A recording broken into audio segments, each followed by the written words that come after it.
So let me jump right into an overview of the company, and I'll take a little bit more time. And if you have questions along the way, please don't hesitate. Afterwards, we'll have a chance for questions as well.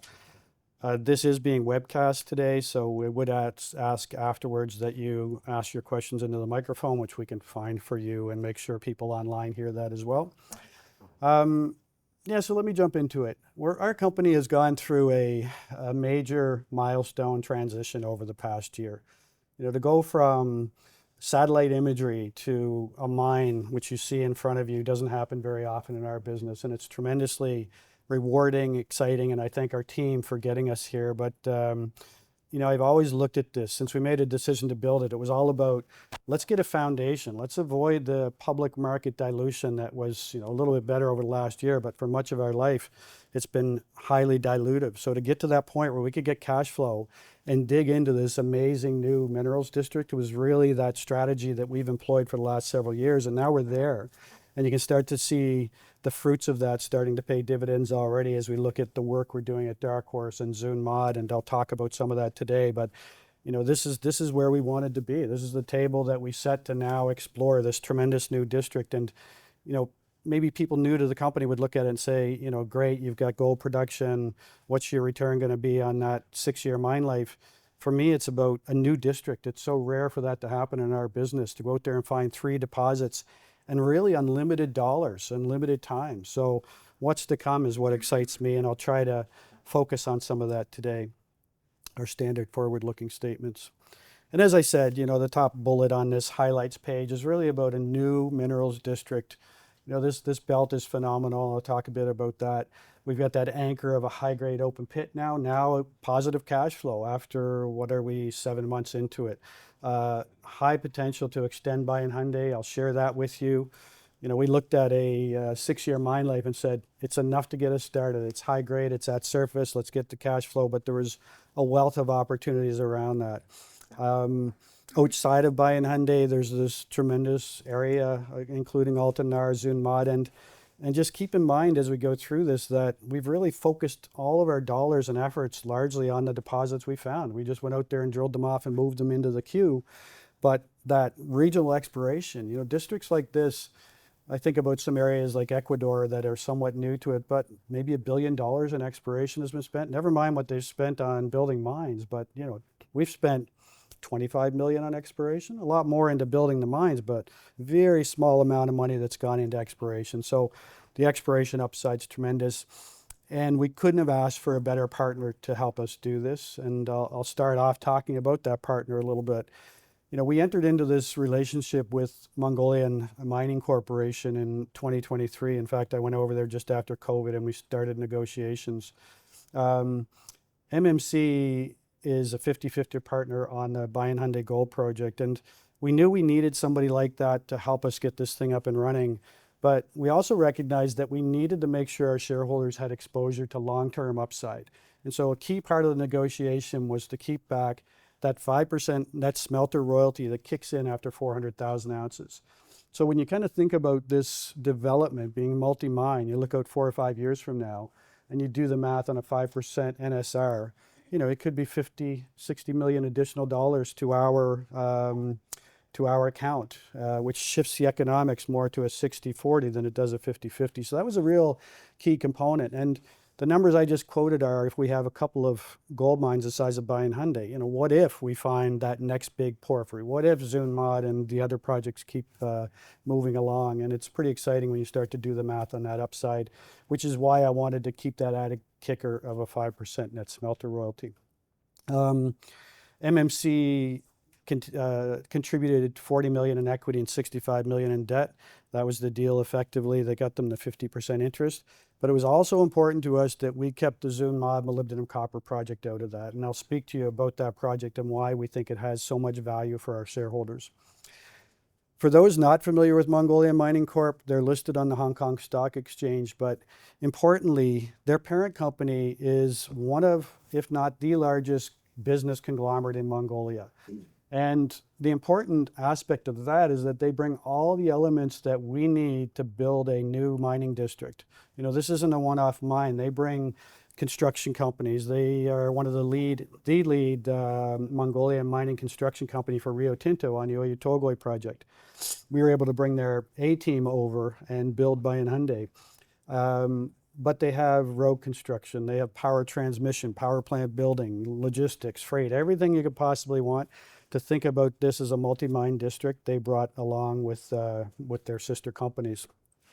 So a key element in our success in building Bayan Hyundai, but more importantly, to build out this district moving forward. We'll talk a little bit about the power line we brought in from the border area, and that couldn't have happened without this partner. MMC has 3,300 employees. I think the numbers there somewhere. MCS has 14,000 employees, so they touch all elements of Mongolian society and business, and a partner that I've known, the chairman of MCS and the CEO of MMC, I've known them for over a decade. They're people that I felt I could trust, and good partners all around. Not to spend too much time on this, but at the time we sought out a partner, we had 5 of the top 15 gold mining companies globally come to Mongolia, 2 of those repeatedly, and we selected MMC because those companies could bring expertise, they could bring money, but they couldn't bring the depth of local relationships that we found with MMC, and that's been demonstrated throughout our relationship with them. So we've laid out a clear 5-year plan to move this district forward and to generate additional value for our shareholders. Obviously, the focus remains heads down. Let's get Bayan Hyundai to steady state. You know, we hope to hit over 80,000 ounces as we get to that steady state production. It averages about 75,000 over that first 6 years. But again, as I'll share with you, the potential for expansion around Bayan Hyundai is significant. Our target would be to see that pushed out to as late as 2040. That would mean adding another 500,000 to 1 million ounces of gold. I don't think that's arm waving. I think based on where we are in this district, and I think you'll see some of that, that's a reasonable target for us. So we're very focused on that. We secondly will look at the Altan Nar project that sits 16 kilometers north and start to move that into the queue to bring that on later in this decade. The concept there is that between these 2 projects, we could see somewhere in that 150 to 200,000 ounce per year production profile. And that's pretty much in front of us today. Altan Nar already has over 500,000 ounces of gold, and I'll speak more to that. One of the real hidden gems in our company, and many of you are familiar with it, is Zuun Mod. We really don't see much value in our current market capitalization to reflect what is one of the most exciting molybdenum copper projects that hasn't been developed in the Asia region. So this year we'll deliver a PEA on that, and we're looking at something that could produce in the range of 20 million pounds per year. Again, I'll speak to that in more detail. But underlying all of this, I mean, these are the things that we already have. We have resources established on all of those projects and the growth potential in front of us. But coming back to what hasn't happened is there hasn't been any extensive regional exploration take place on these licenses, very little deep exploration. So I see high probability for future discoveries alongside some of the grassroots projects that we have like Huvan Har and Teragol, which we're currently drilling on. Just a quick snapshot of our corporate structure. As most of you know, we did a consolidation in September of last year. That was a 6-to-1 consolidation that left us with 65 million shares outstanding. The objective here was to see that share price increase substantially so that we could be considered for indices and for listings in the US at some future point. In fact, you know, just in the last few days, I've seen some correspondence from the US exchange looking for interest in listing. I don't think it's imminent, but we wanted to prepare ourselves because we do feel that being listed in the US will attract a lot more large institutions, large high net worth, and increase our trading volume and liquidity. You'll see on this slide our average trading volume is 150,000 shares per day. And that's probably a 3 to 4 times increase dollar-wise compared to where we were pre-consolidation. So it has already attracted larger institutions. In fact, the financing we did in January, we had 20 institutions take part in that financing, which I don't think would have necessarily been attracted at that lower share price point. We're trading at a market cap of just over $400 million Canadian. You can see our shareholder base on the right-hand side. I think most of you are familiar with the fact that Eric Sprott is our largest shareholder at approximately 23%, but we have seen a number of international institutions come in. We've seen a significant increase in U.S. institutional activity, most of it concentrated in New York. Proud to say we still have a very solid, large base of shareholders here in Eastern Canada, and thank you for your loyalty and support over the last 20 years. We are also dual listed on the Mongolian Stock Exchange. An important element of our story is, back as far as 2017, we were talking to influential Mongolian politicians, business people, and the comment was foreign companies come into our country and we don't have an opportunity to invest directly. And we took that to heart. We helped them rewrite their rules at the Federal Regulatory Agency and the Mongolian Stock Exchange. I'm proud to say today we remain the only dual listed company on that exchange, and the 7,000 shareholders have seen a very good return on their investment. So that's been a real success for us. On the cash side, Erdene is sitting with about $28 million in cash at the corporate level, about equivalent to that in our subsidiary. So as I mentioned earlier, it's cash flow positive. There's close to $30 million in the bank at the sub level. Our focus is paying back the debt that you see, just the second line under financial overview, $122 million in debt. So our strategic focus from that cash flow perspective is to get that debt paid off, and once that's paid off, to shift into new developments, share funds coming back through dividends or share buyback to shareholders eventually. I think I've covered everything there. Just want to talk about the team for a minute. Most of us have been together for 20 years. As I mentioned earlier, I have Bob Jenkins with me, who's been a tremendous assistance to me and sort of right hand here in the Halifax office and overseeing much of the operations internationally.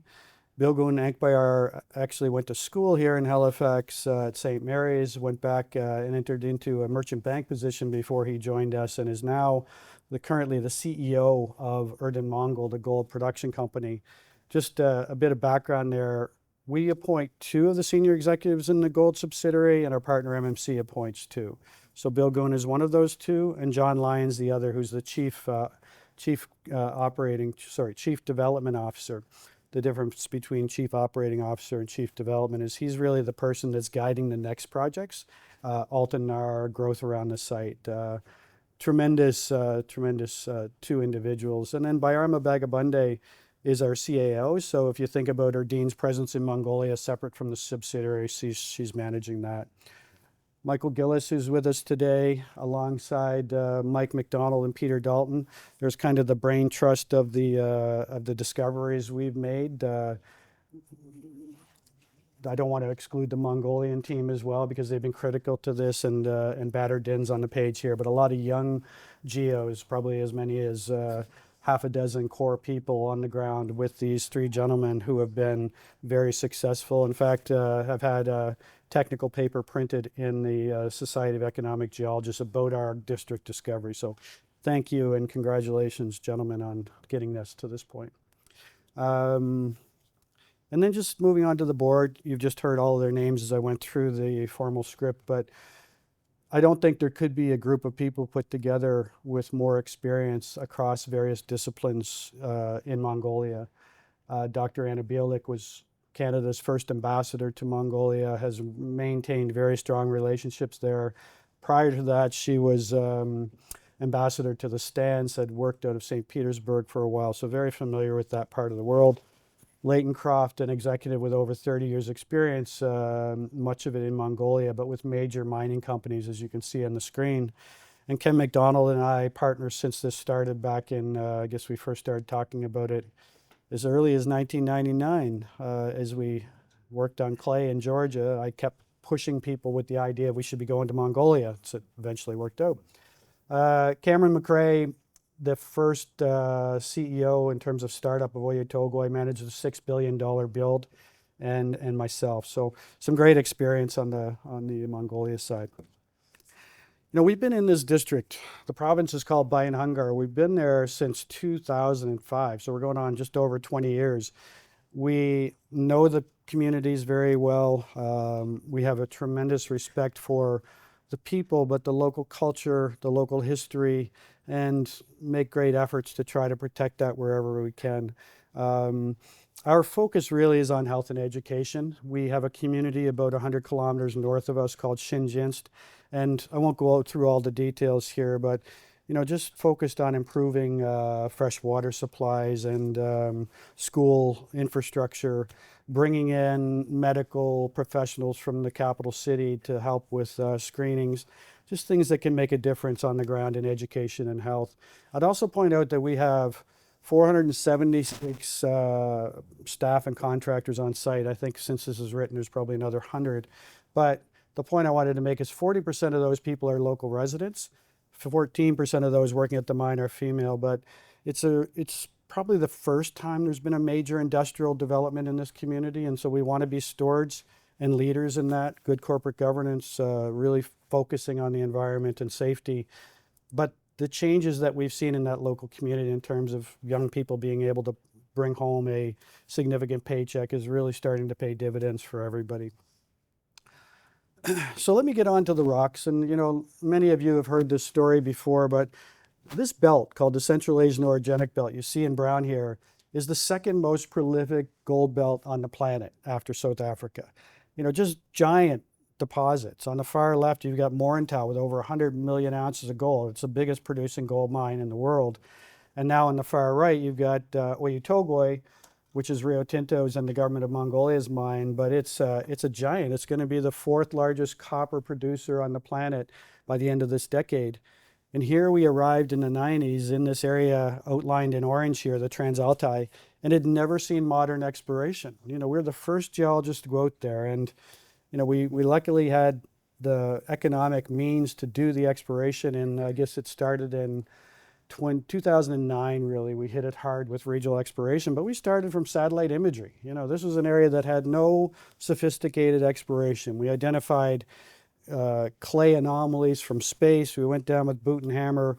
We found Altan Nar. We radiated out and found Bayan Hyundai, but just a tremendous testament to patience and good exploration as much as anything. People say, well, what was your secret sauce? It's just, I saw other big companies come to the country and leave after a year for whatever reason, but it was persistence and patience and a good exploration team that were loyal and excited about this opportunity as well. So yeah, tremendous belt. We were very lucky to have arrived there at a time when it was remote. We were driving for 2 or 3 days to go look at these anomalies we'd identified by satellite because there were no roads, there were no hotels, there was nowhere to stay. We went out there and set it up.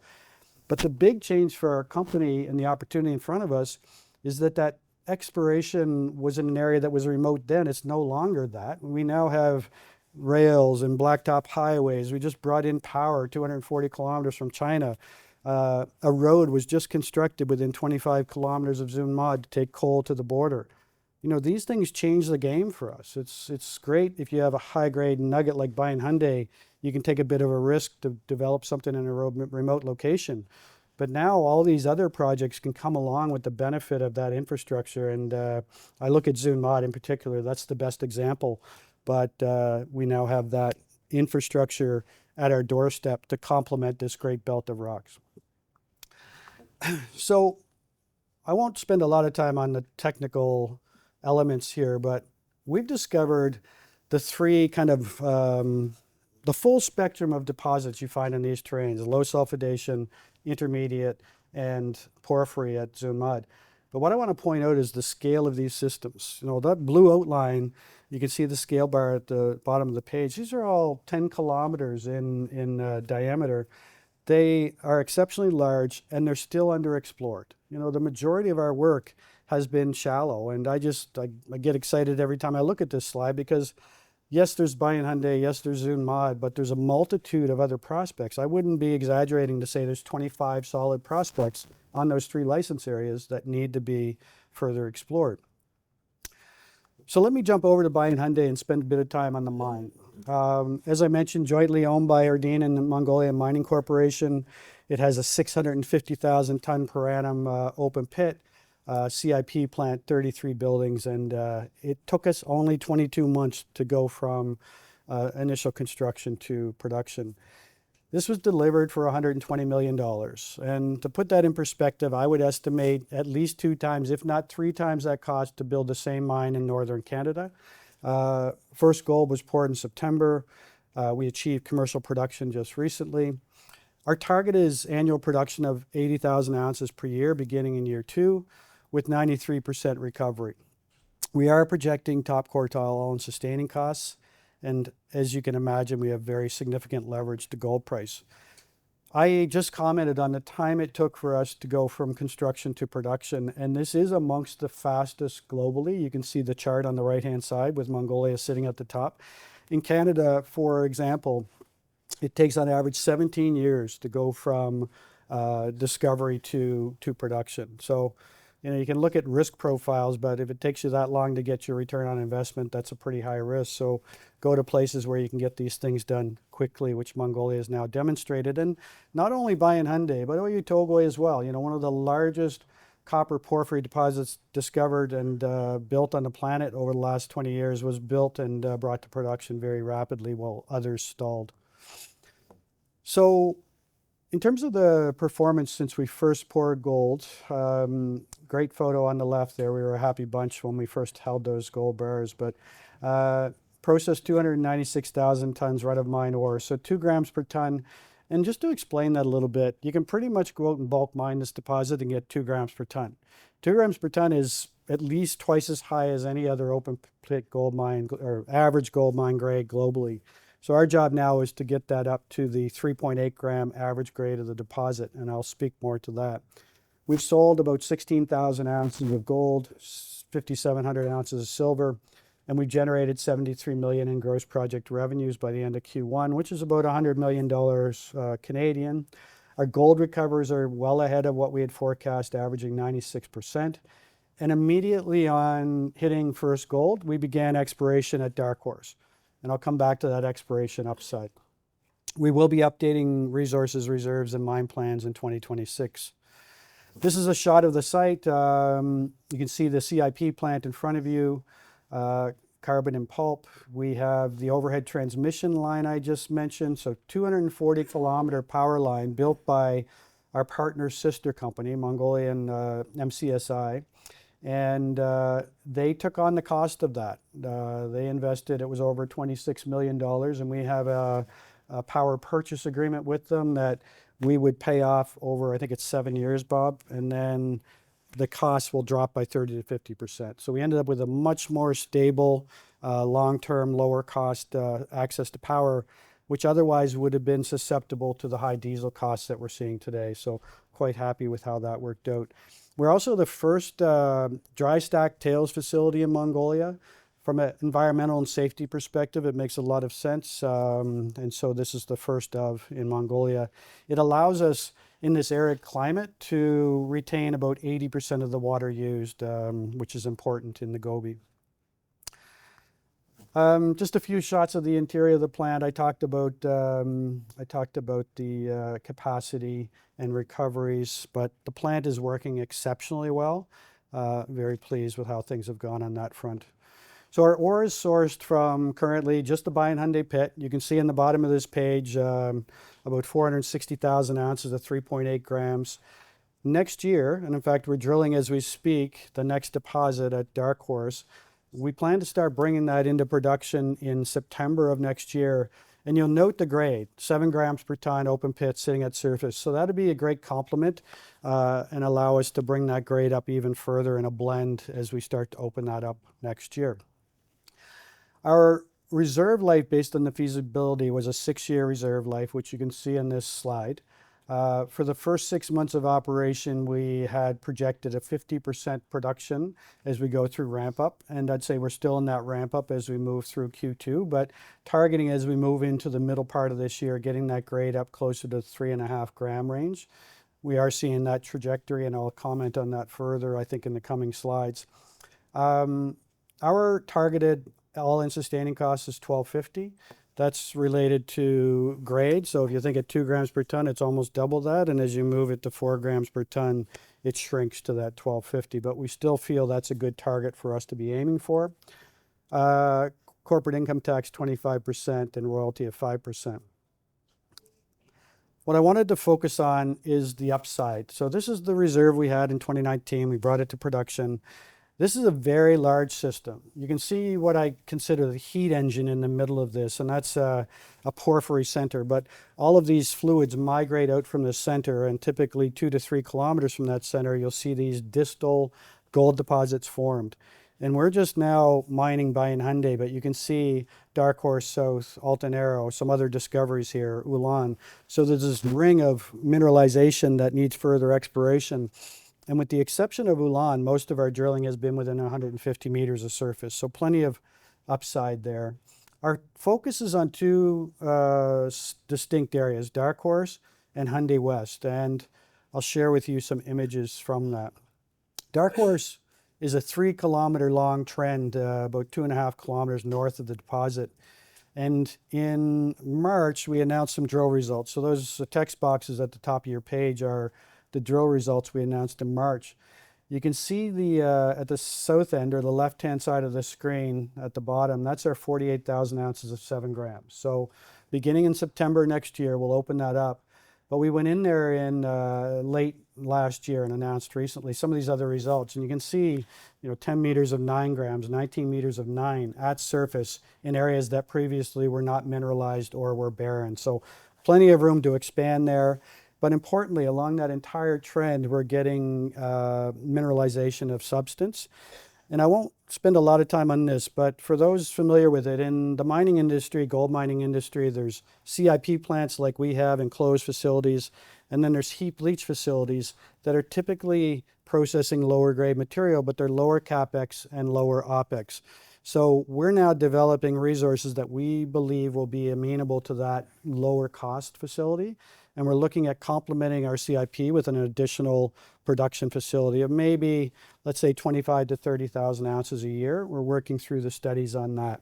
So an exciting opportunity there. Now, the more substantial opportunity at Bayan Khundii is on your screen. You can see the pit. That pit is where the 460,000 ounces sit.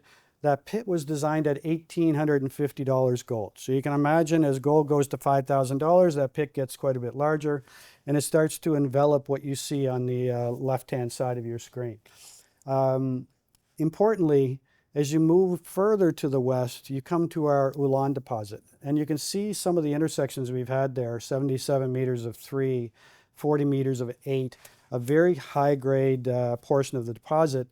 And in the middle, you'll see this blank spot. Some of you are familiar with this. That blank spot is controlled by a company named the Erdness Alt. And this is a license controlled by the Mongolian-owned gold company who've effectively said they're looking for investment on this. They would like to see it jointly developed. So now we're working with them to look at ways that we can bring this entire deposit together and effectively build a super pit that would extend all the way to the west. No guarantees that we get that solved, but I feel like we're a lot closer to it than we might have been a few years ago. And there's no question the deposit is just one very large deposit, and a portion of it is controlled by Sav. They are in a situation where they need to get access to a deeper area, and they can't do that without crossing our boundaries. So excited about that potential. We have 6 years of reserves at Bayan Khundii in that pit and at Dark Horse, so this is a future opportunity for expansion or extension.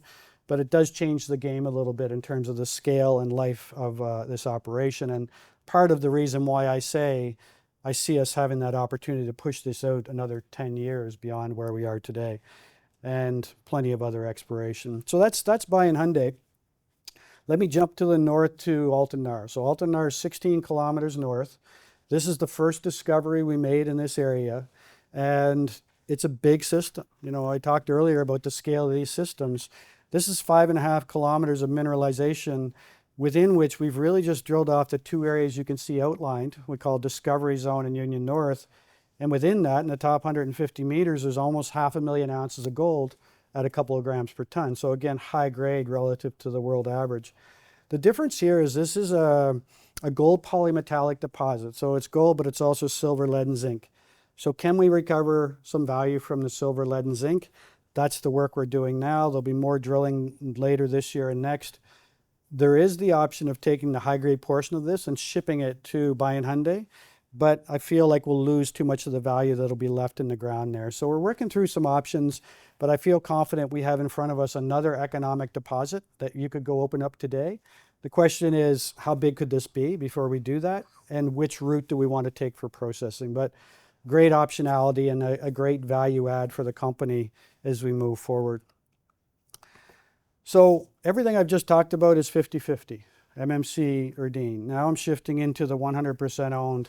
And, you know, Zoom Mod's been with us for a long time, but really for the reasons of lack of infrastructure, it wasn't a project you could bring forward. But for the reasons I mentioned earlier, I feel like now is the time. This is one of the largest undeveloped moly projects in Asia. It has a similar concentration of copper, so a great byproduct opportunity.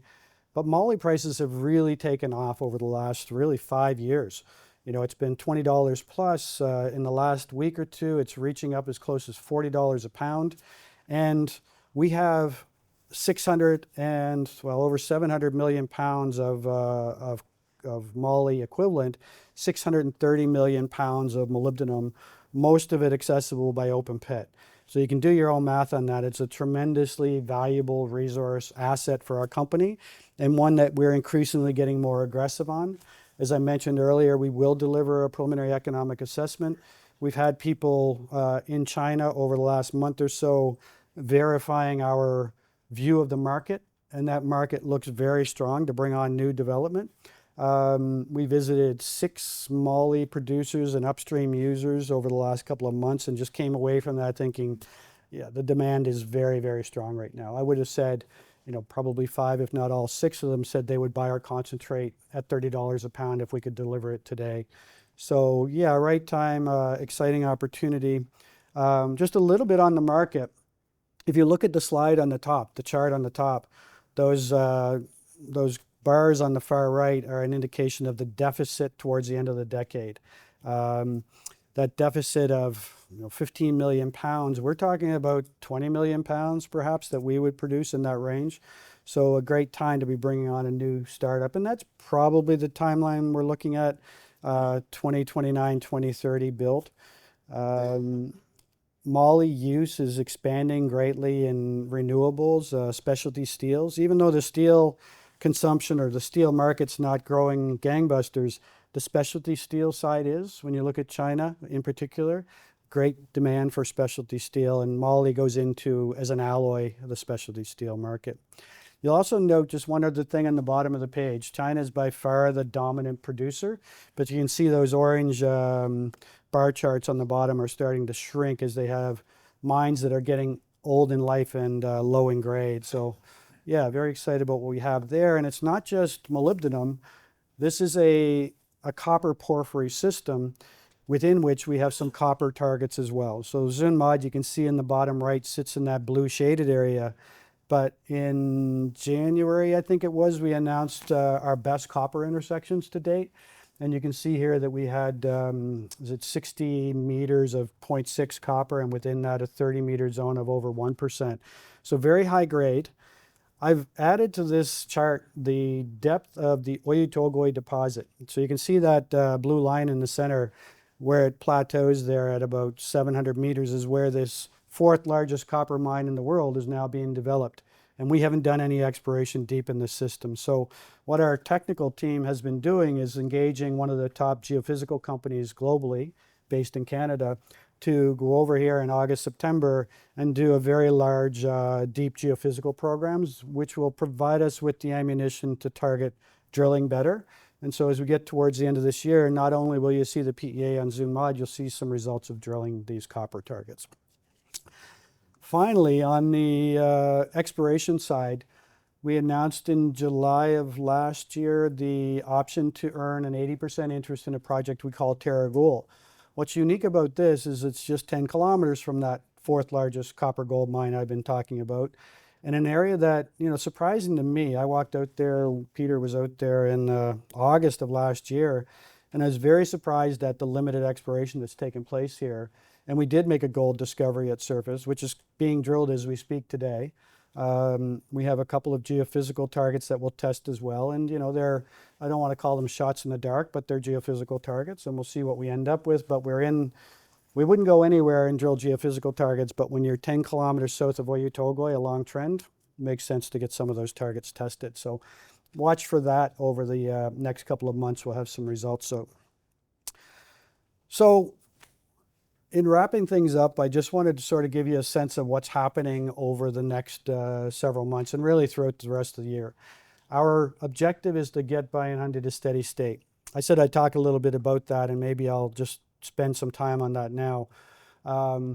As we've gone through the initial 6 months, we've really been training up a workforce that is young, largely experienced in coal mining, so bulk mining, and we've been bringing in experts to train them on more selective mining. And that's probably the learning curve that we need to get through over the next few months. And we've seen that if you looked at the results towards the end of March, and we're seeing it in May. I think May will probably be our largest production month that we will have had. But we're getting there, and it's just a matter of getting through those initial startup bumps. And we've seen days that are well over 4 grams per ton going through that mill. So it'll ebb and flow, but ideally along that trajectory of getting us to that 3.8 grams per ton. So that remains the focus. Terragoul, I just talked about. You'll see drill results as we move into Q3. We're very focused on the expansions around the mine site. So the discussions I talked about with Erdnasalt to expand to the west. We have Dark Horse drilling planned for later this year. In fact, we're doing the infill drilling today. The Zumwalt PEA, I would say that this PEA is more advanced than a lot of companies would do at this level. The studies are quite in depth. We've contracted with half a dozen world leaders in terms of engineering. So that'll get delivered in September. We are also simultaneously talking to potential partners on the Zumwalt project. I do feel we need an Asian partner to assist us with bringing that to market. Khuvyn Khar, I talked about as well. We'll have the geophysics and drilling later this year. Ulaan, we're moving into the mining license category. So everything we own is a mining license except for Ulaan, which is exploration. So there's a process there we have to go through before we get that up to the ability to mine. And then, a bit of a sleeper as well is Altan Nar. There's 500,000 ounces of gold sitting at surface that's ready to start moving forward. And we plan to get more aggressive with that as we move to the latter part of this year and into 2027. So lots on our plate. Exciting times. As I said at the outset, we set this table, we planned this for 5 years, and now we're here, and we can start to deploy cash flow on the strong cash position to begin creating more value for our shareholders. Thank you very much. Happy to take any questions. Peter? Yep.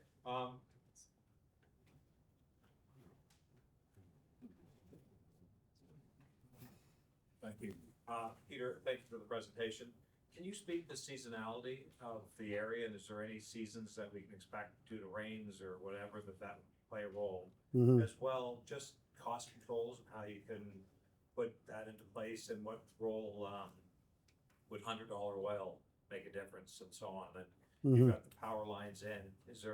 And those costs will go down over the longer term. I'm just curious. Yeah. Roles around that. Sure. Yeah. So on the seasonality side, we're in a dry arid climate with extreme temperature swings. So plus 40 would be the high in the summer and minus 40 in the winter. But this is a country and a workforce mining industry that's familiar with those conditions. So we don't see a whole lot of change seasonally from a production perspective. I would say during the startup, a couple of things. Training up our staff, particularly young geologists in the pit, is pretty hard to do when it's minus 30. So when spring came around and getting our people out there and our experts, that's kind of a one-off, but that was one thing we noticed as we started up. We surprisingly had high spring runoff into the pit. You don't expect it in an arid terrain, but as the spring melt happened, we had more water in the pit than we would have liked. So that slowed us down a bit in April. But I'd say as a general rule, we don't see seasonality having that big an impact. In terms of cost controls, I might ask Bob to assist me with the numbers on this, but We have obviously been following diesel prices closely, like everybody is, whether you're in the mining industry or not. Um, and we luckily had made that decision to tap into this opportunity, bring in fuel or power from the China grid. That China grid, by the way, is about 60% renewable, 40%, and we feel pretty good about the stability of those prices. But Bob, I don't know if you have those numbers fresh in your head in terms of impact on our all-in sustaining costs based on current fuel increase. Yes, the estimate from the team on ground was 10% of the ASIL diesel related, either directly or indirectly. So seeing the fuel price at current levels is probably 50% more, so probably in the ballpark of $100 ounce ASIL cost. I can repeat that if you want. Yeah, so that our exposure to diesel is about 10% of our all-in sustaining costs. So given where the price move has been, 50% increase, maybe 5% increase in our all-in sustaining costs at current diesel prices. Yep, I get that right. In terms of cost controls, I'm not sure, was there other specifics in there or maybe? Just trying to get an idea Yeah. of kind of what kind of Yeah. bumps in the road we see and Sure. obviously the relationships you have with Mongolian government Yeah. and the success of your partner, that Sure. alleviates some of those concerns. But, Yeah, well, maybe just to dive into the all-in sustaining costs a little bit. About 30% of the costs are related to the mining costs, and we have probably the most efficient, largest scale earth mover in the country as our partner. So feel pretty good about those controls and being able to stay at or below market in Mongolia. We rent our fleet, so there's not really much of a fluctuation on costs there. Another 30% rounded would be processing. And in fact, on the processing side, the largest cost in terms of hard costs is the purchase of chemicals. And our use of cyanide has been about half of what we had projected. I can't quantify the dollars on that for you, but that's been a good positive factor. I don't know if, Bob, you have an idea, but going in the right direction. And then the other probably 30% would be related to the electrical side, thereabouts. And because most of it's now coming from the grid, it's. is there less cyanide used in the CPI process versus leaching? Good question. I would say we would probably use more cyanide in the heap leach than we would in the CIP just because it's not as efficient. Yeah. Okay. Please, once a year, opportunity to. Hey, Dave. I'm just wondering about Zoom mode. Mhm. I mean, my assessment is the same, is that we're really not getting much value for it yet. And yet it's a tremendous asset, especially with all the infrastructure that you now have that can access it. Mhm. I was just wondering if your intention on developing it is to do it with a partner or to try to finance it on your own. Yes, to do it with a partner. I think we have a great partner in Mongolia in both MMC and MCS, and one way, shape, or another, we would see MCS and MMC as assisting us with that, whether it's just in the infrastructure as a partnership. Those are discussions we will have in the future. What we want to do strategically is get that PEA established so that we have a cornerstone value that we can talk to partners about. Because at this point, we have a resource, but we don't have that negotiating piece of the puzzle that I'd like to have in place. Part of the process of having our team in China over the last couple of months was to talk to prospective partners.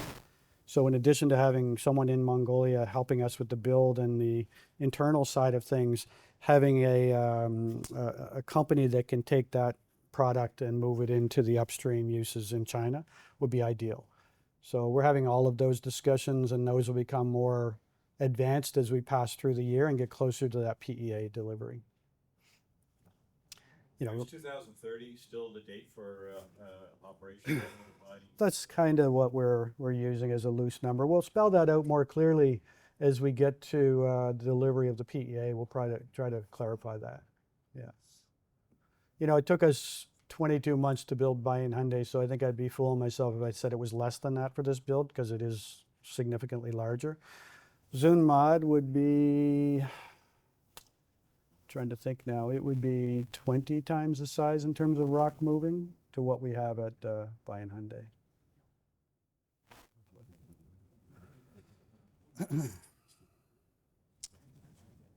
Please feel free.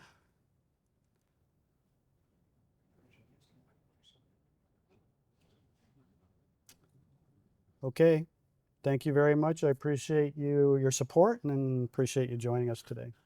Thank you.